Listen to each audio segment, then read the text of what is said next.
오늘 본문에는 예수님의 놀라운 치유의 사건이 기록되고 있습니다.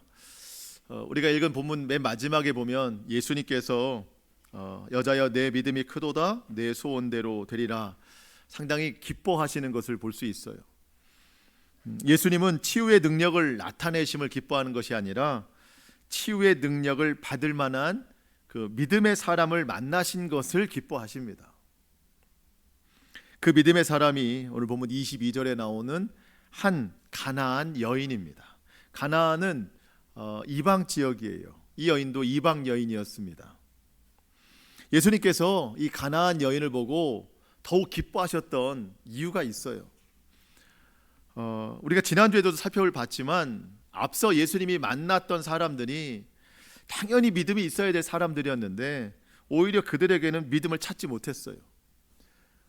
바리새인 서기관들, 하나님의 말씀보다도 장로들의 전통, 자기들이 만들어낸 그 전통을 더 우선하면서 하나님을 헛되이 경배하는 사람들이었습니다.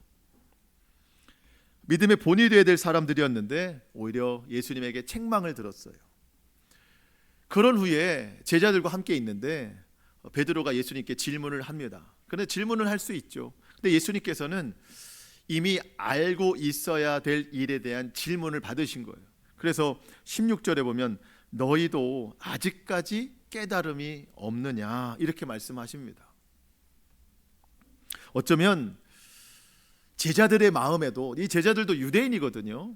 그러니까 제자들도 아마 어려서부터 배워온 장로들의 전통이 지금까지 남아 있었던 것 같아요. 그 장로들의 전통에서 이제는 예수님에 대한 믿음으로 이렇게 변화되고 있는 과정 같아요. 예수님은 이런 유대인들에 대한 답답한 마음을 가지고 오늘 보면 21절에 소개된 것처럼 두로와 시돈 지방으로 가셨습니다. 그러니까 마태복음에서는 그냥 어떤 그 지역을 떠나셨다, 다른 지역으로 가셨다라고 하는 결과만 나오는데 병행 본문인 마가복음에서는요 예수님의 마음을 좀 이해할 수 있는 표현이 기록이 되어 있어요. 같은 내용인데요 마가복음에서는 이렇게 설명합니다. 마가복음 7장 24절 예수께서 일어나사 거기를 떠나 두로 지방으로 가서 한 집에 들어가 아무도 모르게 하시려 하나 숨길 수 없더라. 그러니까 지금 그 두로 지방에 가셔서 한 집에 들어가서 그냥 조용히 있고 싶으셨어요. 왜 그러셨을까? 예수님은 완전한 하나님이시지만 사람의 몸으로 이 땅에 오셨어요. 예수님에게도 휴식이 필요하십니다. 쉬고자 하시는 때는 있었지만 사람들이 몰려와서 쉴 수가 없었어요. 오병이어 사건 때도 그랬죠. 예수님께서 바다 건너편으로 제자들을 보내시고 또 산 위에 올라가서 기도하실 때 너희도 가서 쉬어라. 너희도 아직 먹을 것을 먹지 못했으니 쉬어라 하시면서 예수님도 그런 시간을 가지시려 했지만 사람들이 계속 몰려와서 쉬실 수가 없었어요. 그래서 예수님은 유대를 벗어나서 이제 이방 지역에 가서 한 집에 들어가 좀 쉬시려고 하셨고 또 하나님과의 깊은 교제를 통해서 다음 사역을 준비하시는 거죠. 그러면서 제가 드는 생각이 우리 주님도 이 마음에 불편함이 있었겠다. 왜냐하면 앞서 만난 유대인들이 다 예수님 앞에 그 신실한 믿음이 아니고 예수님의 마음을 불편하게 했던 그런 믿음들이었잖아요. 그러면서 예수님도 이 마음이 좀 편해지실 수 있도록 시간이 좀 필요하지 않았을까. 그래서 혼자 시간을 좀 보내시려고 했는데 아무도 모르게 숨기려 했지만 절대 숨길 수가 없더라 그랬어요. 찾아오는 사람이 있어요. 진실한 믿음이 예수님을 찾아냅니다. 간절한 마음이 예수님 앞에 나아가게 하는 거예요. 오늘 본문에 나오는 이 가나안 여인이나 또 앞서 예수님 앞에 나왔던 바리새인 서기관들이나 다 예수님의 소문을 듣고 온 사람들입니다. 소문을 듣고 나온 것은 같지만 나와서 예수님 앞에 고백하는 그 목적은 달라요. 앞서 바리새인들 서기관들은 왜 당신의 제자들은 장로들의 전통을 어기면서 손을 씻지 않고 떡을 먹습니까? 예수님을 고발하려고 했어요. 그런데 오늘 본문에 나오는 가나안 여인은 예수님의 소문을 듣고 나와서 22절에 보면 가나안 여자 하나가 그 지경에서 나와서 소리질러 이르되 주 다윗의 자손이여 나를 불쌍히 여기소서 내 딸이 흉악하게 귀신 들렸나이다 하되. 벌써 호칭부터 다르죠. 예수님 뭐라고 불러요? 주 다윗의 자손이요. 예수님의 능력을 구하러 나왔어요. 예수님을 통해 자신의 딸이 치유받을 것을 간절한 마음으로 기대함으로 나왔어요. 결과적으로 보면 예수님께서 이 여인의 믿음을 보시고 그 딸을 고쳐주신 다음에 칭찬하시죠. 오늘 본문 28절에 여자여 내 믿음이 크도다 내 소원대로 되리라. 믿음을 칭찬하십니다. 근데 여러분 오늘 예수님께서 이 여인을 칭찬하시는데 우리말 성경에는 기록되지 않은 한 단어가 원어에 나와요. 그게 뭐냐면 여자여 내 믿음이 크도다 할 때 이 여자여 앞에 오라는 감탄사가 원어에는 나와요. 그러니까 예수님께서 이 여인을 칭찬하시는데 단지 칭찬이 아니에요. 이 여인의 믿음을 보시고 감탄하시는 거예요. 오 여자여 내 믿음이 크도다. 예수님이 바로 전까지 정말 그 믿음의 사람을 찾고자 하셨는데 정말 믿음이 있어야 될 사람들에게도 믿음을 찾지 못하셨는데 이방 지역에 오셔서 전혀 기대하지 않으셨는데 이방 여인을 통해서 이 놀라운 믿음을 보시더니 오 여자여 감탄하시는 거예요. 저는 한편으로 예수님이 위로받으셨다고 생각이 돼요. 그래서 저는 오늘 이 본문을 보면서 여러분과 첫 번째로 나누고 싶은 말씀이 그거예요. 우리도 예수님께 위로를 드릴 수 있는 사람이 되자. 예수님이 마음이 얼마나 답답하셨겠어요. 유대인들에게도 믿음을 찾지 못했으니. 그런데 이방 지역에서 이 훌륭한 믿음을 보시니까 감탄하시면서 마음의 위로를 받으시는 모습. 저와 여러분이 예수님께 이렇게 예수님이 기뻐하실 만한 믿음으로 위로를 드릴 만한 그런 신실한 성도가 될 수 있기를 축복합니다. 예수님이 어떤 때 위로를 받으신다고요?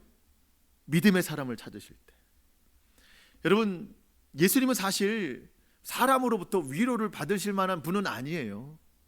예수님은 하나님이시죠. 완전하신 분이십니다. 부족함이 없으신 분이에요. 사람의 위로가 그렇게 큰 능력이 되는 건 아니에요. 하지만 예수님이 이 땅에 오신 목적이 뭐예요? 사람으로 하여금 믿음을 갖게 하시는 거예요. 믿음이 목적이에요. 그런데 그 믿음의 사람을 찾기가 어려워요. 그러던 중에 정말 신실한 믿음의 사람을 보니까 예수님이 기뻐하시는 거죠. 여러분 예수님께서 우리에게 원하시는 건 다른 게 아닙니다. 다른 것으로 예수님이 우리에게 위로를 받으시는 게 아니에요. 오직 믿음입니다. 믿음. 그러니까 어떤 믿음일까요? 믿음의 반대를 생각해 보면 돼요. 믿음의 반대는 절망과 낙심이에요. 의심하는 거예요. 물론 상황은 그럴 수 있어요. 우리의 삶이 고단하고 어려울 때 있어요. 그렇지만 그럼에도 낙심하지 않고 절망하지 않고 예수님 의심하지 않고 하나님의 선하심과 인자하심을 믿으면서 흔들리지 않는 믿음으로 주님 앞에 나아가면 우리 주님이 그런 나의 믿음을 보시고 기뻐하시고 또 위로받으시는 거예요. 여러분 앞으로 믿음을 찾기 어려운 세대예요. 경건의 모양은 있으나 경건의 능력을 찾기 어려운 세대예요. 우리 주님이 갈수록 더 믿음의 사람을 찾으십니다. 그때 주님이 우리를 보시고 기뻐하시고 위로받을 만한 그런 믿음으로 나아가는 저와 여러분 될 수 있기를 축복합니다. 그런 의미에서 저는 오늘 본문이 어떤 하나의 놀라운 치유 사건으로 끝나는 것이 아니라 저는 예수님께서 이 말씀을 통해 우리에게 그런 메시지를 주시는 것 같아요. 바른 믿음을 가지려면 이 여인과 같아야 된다 하면서 하나의 스토리가 아니라 주님께서 무언으로 다른 의미로서 이렇게 예배해라, 이렇게 기도해라, 그리고 이렇게 믿어라, 이 세 가지를 저는 말씀하신다고 생각이 됐어요. 그래서 오늘 우리가 본문 말씀을 함께 더 보면서 이 세 가지 영적 메시지를 잘 깨닫고 우리가 적용해 나갔으면 좋겠어요. 첫 번째, 저는 오늘 예수님께서 오늘 본문을 통해 이렇게 예배하라라고 말씀하시는 것 같아요. 물론 오늘 본문에는요, 예배에 관한 직접적인 언급은 없어요. 하지만 예수님 앞에 나온 이 가나안 이방 여인, 이 간절한 마음을 보면서 오늘 우리에게 필요한 것이 이런 예배의 자세다. 자, 가나안 여인은요, 자신의 딸이 귀신 들렸어요. 흉악한 귀신에 들렸습니다. 딸의 치유를 위해서 예수님 앞에 나왔어요. 그냥 나온 게 아닙니다. 소문을 듣고 나왔어요. 마가복음에서 이렇게 기록하고 있어요. 마가복음 7장 25절.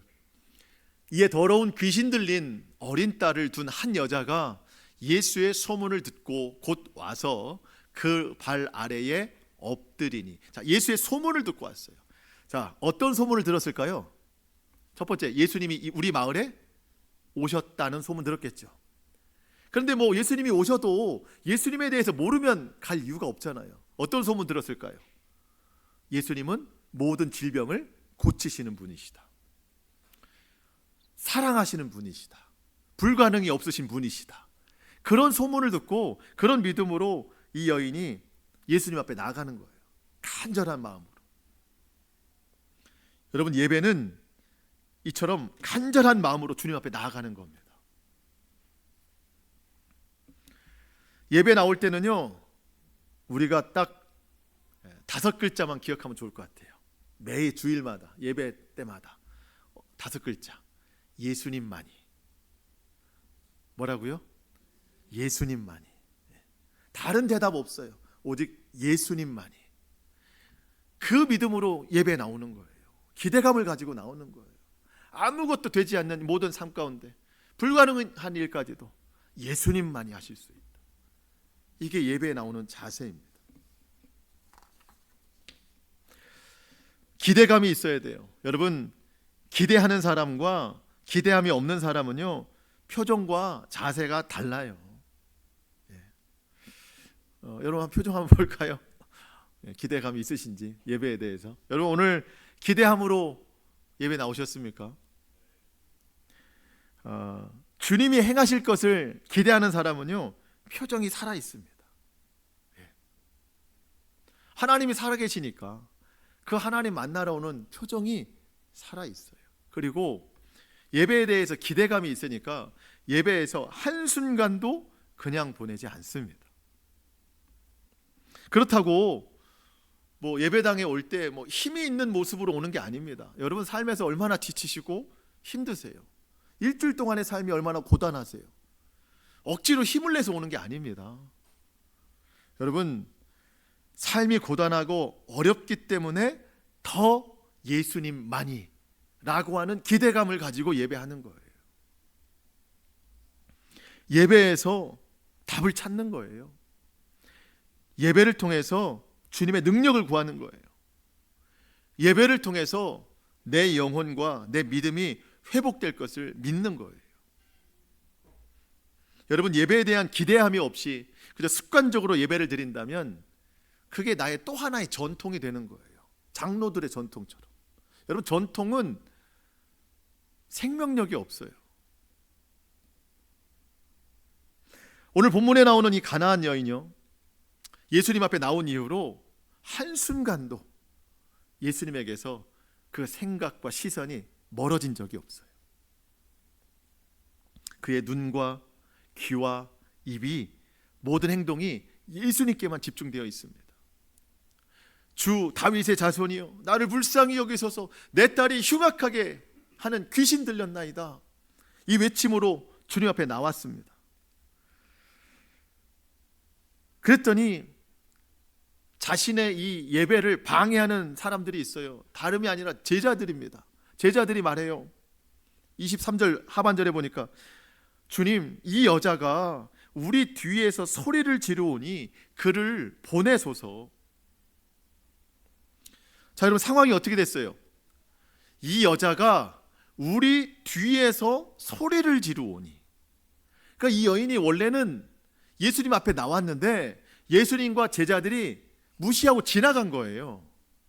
근데 뒤에서 계속 소리를 지르고 있는 겁니다.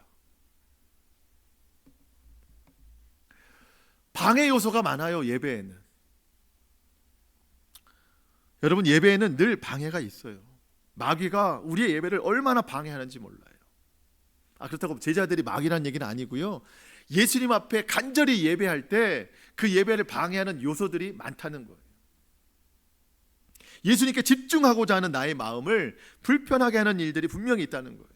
근데 여러분, 그거는 사람이나 환경이 주는 게 아니라 그런 것들을 빌미로 마귀가 우리 예배를 방해하는 거예요. 내가 예배에 집중할 때 사탄이 나의 예배를 얼마나 집중하는지 몰라요. 왜 그럴까요? 조금이라도 틈이 있으면 그 틈을 타고 우리의 예배를 완전히 무너뜨리게 하려고. 그래서 예수님이 말씀하시기를 길가에 떨어진 씨앗을 새가 와서 먹는다. 예배 중에 하나님의 말씀에 씨앗이 떨어질 때 예배에 집중하지 않는 길바닥 같은 마음 있는 사람, 그에게 떨어진 말씀을 마귀가 와서 다 삼킨다는 거죠.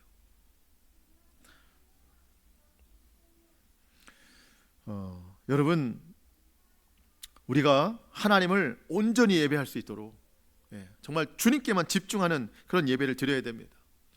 여러 가지 이유들이 많아요. 하지만 내가 주님을 예배하고자 하는 마음만 있으면, 하나님과 친밀한 교제를 이루고자 하는 그 생각만 있으면요, 어느 방해에도 내 예배 뺏기지 않습니다.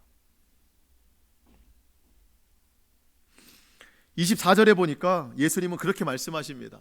나는 이스라엘 집에 잃어버린 양 외에는 다른 데로 보내심을 받지 않았다.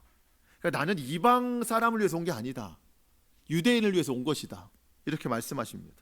그래도 이 가나안 여인은요, 조금도 흔들림이 없어요. 그 예수님 뒤에 있었다고 그랬잖아요. 그러니까 뒤에서 또 소리를 지르면서 예수님 앞에 나아갑니다. 25절에 보니까 여자가 와서 예수께 절하며 이르되 주여 저를 도우소서. 그랬더니 이번에는 예수님의 모욕적인 말을 듣습니다. 26절. 자녀들의 떡을 취하여 개들에게 던짐이 마땅치 않다. 여러분, 그래도 아랑곳하지 않아요. 27절. 여자가 이르되 주여 올소이다마는 개들도 제 주인의 상에서 떨어지는 부스러기를 먹나이다. 여러분, 지금 예수님 앞에 나온 이후로 한 번도 흐트러짐이 없어요. 그렇죠? 주여 제 딸을 고쳐주세요. 예수님께 집중하고 있어요. 그의 귀는 예수님의 말씀을 다 듣고 있어요. 시선도 한 번도 놓치지 않고 그의 입 또한 믿음으로 계속 반응하고 있습니다. 저는 이것이 예수님께서 원하시는 예배자의 모습이라고 생각이 돼요. 이 여인이 예수님이 어떤 분이라는 소문을 듣고 일단 나왔잖아요. 그러니까 예수님만이 답이라는 걸 믿으니까 처음부터 끝까지 조금도 흐트러짐이 없어요. 우리도 예수님이 어떤 분이라는 것을 알고 나왔잖아요. 그러면 우리의 예배가 처음부터 끝까지 조금도 흐트러짐이 있으면 안 된다는 거예요. 오늘 우리의 예배를 점검해 봐야 됩니다. 여러분의 예배는 어떠십니까? 예배에 대한 기대감이 있으세요? 여러분, 예배의 결과는 누가 만들어주는 게 아닙니다. 오늘 예수님 앞에 나온 이 가나안 여인, 여러분, 제자들도 도와주지 않았어요. 오히려 제자들은 방해를 했어요. 아무도 이 여인의 예배를 도와주지 않았어요. 스스로 간절한 마음으로 적극적인 자세로 예수님을 예배했어요. 우리도 마찬가지입니다. 예배에 환경적인 요소들이 많이 있지만 내 마음, 내 믿음이 제일 중요해요. 기대하는 마음으로, 또 하나님 앞에 온전히 예배를 드리고자 하는 마음으로 조금도 흐트러짐이 없이 시선과 귀와 입, 마음, 행동 모든 것이 주님께 맞춰 있어야 됩니다. 그러면 주님께서 결국 우리의 예배를 받으시고, 저는 똑같이 말씀하실 거라고 생각이 돼요. 내 믿음이 크도다. 내 소원대로 되리라. 예배를 통해 이런 역사를 경험하는 거예요. 우리 모두가 정말 오직 예수님에게만 집중이 되는, 기대함이 있는 그런 예배 될 수 있기를 주님의 이름으로 축복합니다. 두 번째로, 예수님께서 오늘 본문을 통해 이렇게 기도하라, 이렇게 말씀하시는 것 같아요. 어떤 기도입니까? 포기하지 않는 기도. 포기하지 않는 기도. 예수의 소문을 듣고 예수님 앞에 나온 이 가나안 여인 간절히 부르짖었어요. 주 다윗의 자손이여, 내 딸을 고쳐주세요. 그때 예수님 어떤 반응이셨습니까? 23절 상반절, 예수는 한 말씀도 대답하지 아니하시니. 아마 좀 의아했을 거예요. 아니, 소문과 다른데? 예수님은 긍휼이 많으시고, 아니 질병으로 고통당하는 자의 모든 병을 다 고쳐주신다고 생각했는데, 그렇게 들었는데, 아니 왜 아무 말씀도 안 하실까? 여러분, 우리가 기도할 때 대부분 예수님은 이런 반응이십니다. 여러분, 예수님은 아무 말씀 안 하세요. 예. 근데 뭐 말씀하셔도 우린 대부분 못 듣죠. 예. 근데 중요한 것은 예수님이 나의 기도를 듣고 계신다는 거예요. 말씀은 안 하셔도 듣고 계신다는 거예요. 그러니까 듣고 계신다는 생각만 있어도 우리는 기도할 수 있어요. 예. 이 여인이 왜 포기하지 않죠? 듣고 계시기 때문에. 내가 주님의 말씀에 귀를 기울이는 것도 중요한데 사실은 예수님이 내 기도에 더 귀를 기울이고 계십니다. 이 사실을 믿고 기도해야 되는 겁니다. 자, 예수님의 침묵이 있었어요. 포기할 만한데 이 여인은 지나가는 예수님 뒤에서 계속 소리를 질러요. 아까 제자들이 말하잖아요. 이 여자가 우리 뒤에서 소리를 지릅니다. 더 간절하게 외치는 거예요. 그때 예수님 말씀하셨죠. 나는 이스라엘의 잃어버린 양을 위해서 왔지 다른 데로 온 게 아니다. 이방인을 위해서는 보내심을 받지 않았다.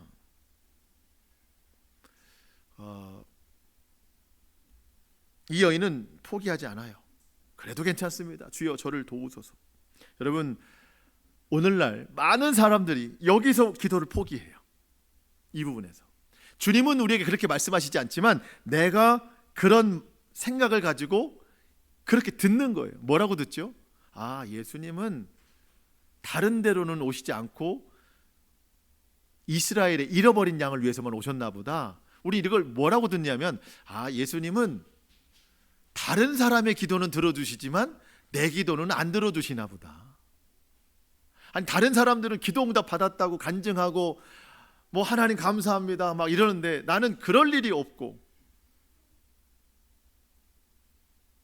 다른 집은 잘 되는데 우리 집은 안 되고, 아, 예수님 나를 위해서는 아닌가 보다. 다른 집은 다 기도 응답해 주는데 우리 집은 안 해주시나 보다. 여기에서 기도를 포기할 때가 많아요. 네, 여러분 기억하셔야 돼요. 예수님은 우리의 기도를 시험하실 때가 있어요. 정말 믿음으로 기도하는가? 기도할 때 당연히 믿음으로 하지요. 그럼 믿음으로 안 하면 어떻게 기도할 수 있습니까? 라고 반문할 수 있는데요. 여러분, 믿음으로 기도하는 사람은요 절대로 포기하지 않습니다. 기도하는 중에 이러한 여러 가지 장애물이 있어도, 막힘이 와도 믿음으로 뚫고 나가요. 그런데 믿음으로 기도하지 않는 사람은요 기도하다가 포기해요. 왜냐하면 기도가 전부가 아니기 때문에.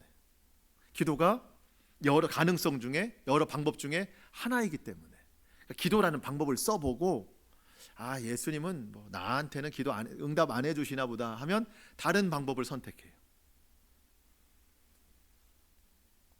믿음으로 기도하지 않은 거예요.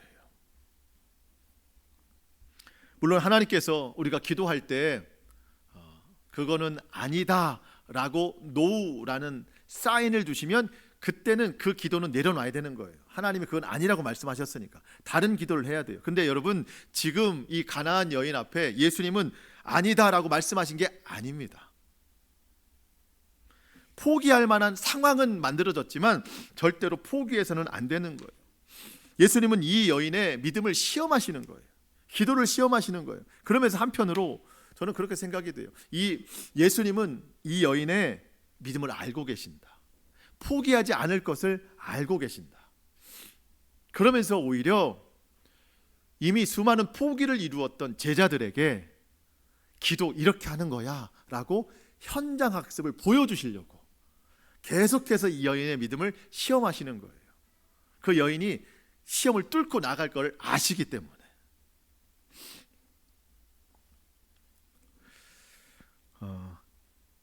여러분, 기도를 포기하기 전에 먼저 해야 될 건 뭐예요?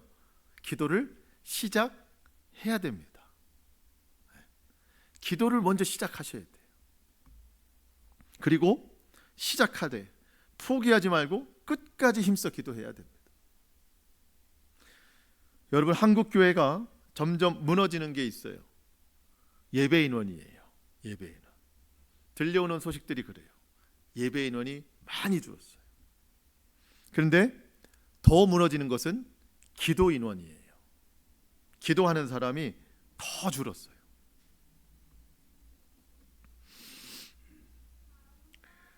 여러분, 지금 이 가나안 여인이 예수님 앞에 나와서 무엇을 간청하고 있죠? 내 딸이 귀신 들렸으니 고쳐주세요. 자식 하나를 놓고 이렇게 끝까지 기도하고 있어요. 여러분, 우리 기도할 게 너무 많아요. 자식 한 명을 놓고도 이렇게 끈질기게 기도를 해요. 자녀를 위해서 우리 기도해야 됩니다. 그리고 가족을 위해서 기도해야 돼요. 이런 자세로 기도해야 돼요. 한 사람을 놓고도. 그리고 우리 교우들을 위해서도 정말 이런 믿음으로 기도해야 되는 거예요. 여러분, 직장과 사업장을 놓고도 이런 믿음으로 기도하셔야 되는 거예요. 하나님의 나라와 하나님의 의를 놓고도 우리 기도해야 되고, 나라와 민족을 온 세계 열방을 놓고도 기도해야 되고, 여러분의 건강과 여러분 물질의 고통에서 해방될 수 있도록 그것도 기도하셔야 되는 거예요. 그러니까 기도할 것이 너무 많아요. 자녀 하나를 놓고도 끈질기게 이렇게 기도하는데, 여러분, 더 많은 기도의 제목이 있는데 우리가 어떻게 기도하지 않고 살 수 있는가? 여러분, 기도하는 자에게 주님이 뭐라고 말씀하십니까? 내 믿음이 크도다. 내 소원대로 된다. 기도의 가장 큰 목적은 하나님과의 관계라고 그랬어요. 관계는 하나님 아버지가 우리에게 어떤 말씀을 하시든지 그 말씀 안에는 사랑이 녹아져 있다는 것을 깨닫는 거예요. 여러분, 그렇잖아요. 그래서 하나님이 주시는 모든 말씀을 다 감사함으로 받는 겁니다. 왜? 하나님은 사랑이시기 때문에, 그 관계가 형성이 되어 있기 때문에. 여러분, 오늘 예수님께서 이 여인에게 마지막으로 하셨던 이 말씀 들으면은요, 아마 기도를 내려놓는 게 아니라 신앙을 다 포기할지도 몰라요. 왜? 예수님 뭐라고 말씀하셨습니까? 자녀의 떡을 취하여 개들에게 던짐이 마땅치 않다. 여러분, 예수님이 여러분에게 이런 말씀하셨다고 생각해 보세요. 아, 예수님 그렇게 안 봤는데 도저히 예수 못 믿겠네.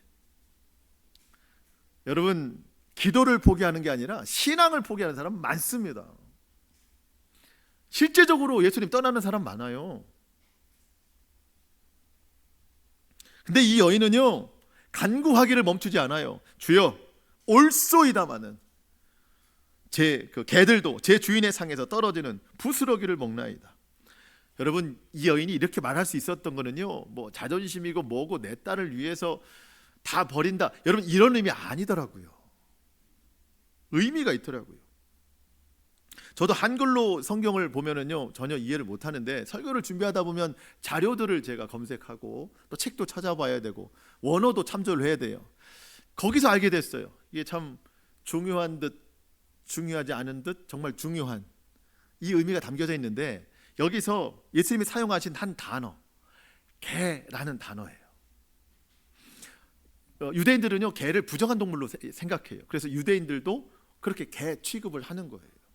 그런데 유대인들이 생각하는 개, 부정한 동물은요, 그러니까 막 들개, 사나운 개, 포악한 개, 야생하는 개들 있죠. 그걸 뭐 부정한 짐승으로 생각해서 그렇게 표현하는 거예요. 그 들개 사나운 게 부정한 개를 헬라어 원어로 퀴온이라고 해요. 퀴온. 근데 예수님께서요, 오늘 단어의 그 개라는 단어를 그런 부정한 동물로 퀴온이라는 단어를 쓰지 않고 예수님은 퀴나리온이라는 단어를 썼어요. 이게 뭐냐면 강아지, 애완견, 집에서 키우는 강아지예요. 이게 의미가 굉장히 있더라고요. 그러니까 예수님 말씀에 이런 거예요. 그 가나안 여인에 대해서 모욕을 주려고 하신 말씀이 아니에요. 잘 들어보면 예수님이 그런 힌트를 주시는 거예요. 힌트. 자녀의 떡을 취하여 먼저 개들에게 주는 부모는 없다. 하지만 자녀들에게 준 다음에 집에서 키우는 강아지에게는 먹이를 준다 안 준다? 준다는 거예요.